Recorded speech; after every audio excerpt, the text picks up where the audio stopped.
Hello children, welcome back to the new term and hope you all are fine at home. So in this term we'll start with the chapter chemical reactions. We have already studied in our junior classes also. Chemical reaction होती क्या है? What is a chemical reaction? जब कोई दो compounds या दो elements आपस में मिलकर एक नया substance बना रहे हैं. ओके जब भी कोई एक नया सब्सटेंस बन रहा है, कोई नई चीज बन रही है, न्यू सब्सटेंस, तब हम क्या कहते हैं? A reaction has taken place. Okay, when a new substance is being formed, we say that a reaction has taken place. When we are in the lab, okay, we are doing some work, दो चीज़ें mix की A और B, and you came to your teacher, you went to your teacher and you said कि ma'am reaction has taken place, reaction हो गई है. हमें कैसे पता चला कि रिएक्शन हुई है कि नहीं हुई? Okay, how will come to know whether reaction has been taken place और not? These are the points, we look for these points. क्या इनमें से कुछ भी हो रहा है, so that we should come to know whether reaction has been taken place और नॉट. फर्स्ट इज एवोल्यूशन और एब्जॉर्प्शन ऑफ हीट. अगर किसी रिएक्शन में एनर्जी एब्जॉर्ब हो रही है या रिलीज हो रही है, दैट इज एक्सोथर्मिक और endothermic reaction, we say that reaction has taken place. If there is evolution or absorption of heat, then we say that reaction has taken place. So these are the observations. जब भी आपको observations लिखने के लिए बोलना है, these things we have to notice. Second is, if during the reaction precipitates are being formed. Precipitates होते क्या हैं? What are precipitates? These are insoluble substances. कोई भी रिएक्शन के अंदर अगर कोई एक इनसॉल्युबल सब्सटेंस फॉर्म हो गया, for example we have mixed two liquids aqueous. Okay, कौन से लिक्विड मिक्स किए? किसी भी salt solution in the aqueous form, उनको मिक्स किया. जब उनको मिक्स किया, देन वी फाउंड दैट कि यहाँ पर कुछ सॉलिड सब्सटेंसेस आके बने और वो नीचे सेटल हो गए, टेस्ट ट्यूब में नीचे आकर सेटल हो गए.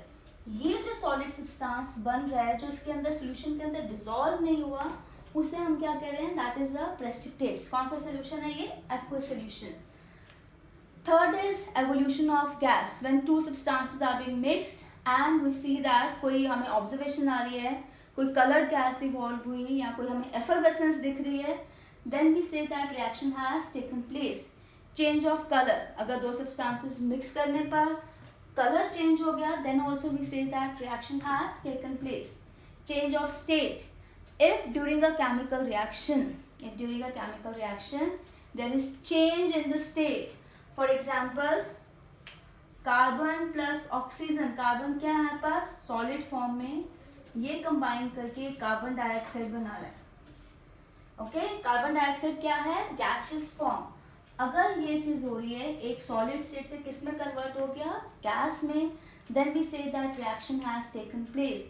सो what is a chemical reaction? Chemical reaction is the change of a substance into a new substance, और वो नए सब्सटेंस की प्रॉपर्टीज ऑल टुगेदर डिफरेंट है.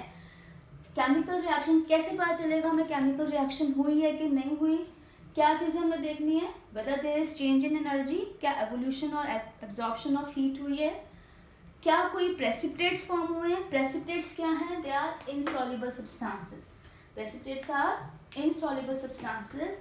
Is there evolution of gas, और is there any change in the colour और change of state? Okay, so we'll continue with this.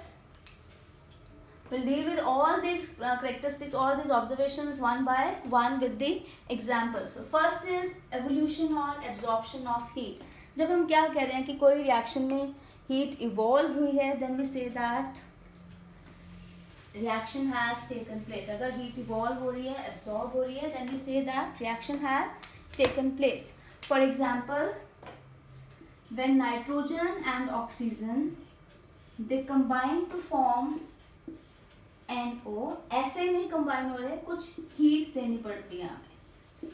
Okay, some amount of heat is being given, some amount of heat is being given, then we say that reaction has taken place, क्योंकि कुछ energy absorb हो रही है, energy is being absorbed. इस reaction में क्या हुआ? Energy absorb हुई, रिएक्शन के अंदर दी है हमने.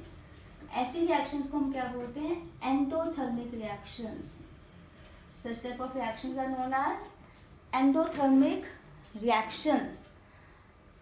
If in any reaction heat is being evolved, heat energy बाहर निकल रही है, nitrogen plus hydrogen to give NH3, ऐसे रिएक्शन में एनर्जी बाहर निकल रही है, इसको हम क्या बोलते हैं? Exothermic reaction. तो on the basis of change in temperature और on the basis of energy हमारे पास रिएक्शंस दो तरह के, कौन से हैं? Endothermic and exothermic. एंडो का मतलब क्या है? जब हीट एब्जॉर्ब हो रही है. एक्सो का मतलब heat is being evolve, reaction में से हीट निकल रही है. जब भी एंडोथर्मिक रिएक्शन होगी, जो सिस्टम जहाँ पर रिएक्शन हो रही है उसका टेम्परेचर हमेशा कम हो जाएगा. ओके, एंडोथर्मिक रिएक्शन में क्या होता है? Temperature of the system will decrease. Whereas in case of exothermic reaction, exothermic reaction में क्या होगा? Temperature will increase. क्यों टेम्परेचर इंक्रीज हो रहा है? Because energy is being released.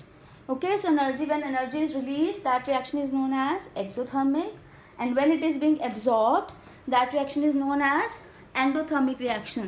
So on the basis of evolution or absorption of heat, we have two types of reactions: endothermic reaction and exothermic.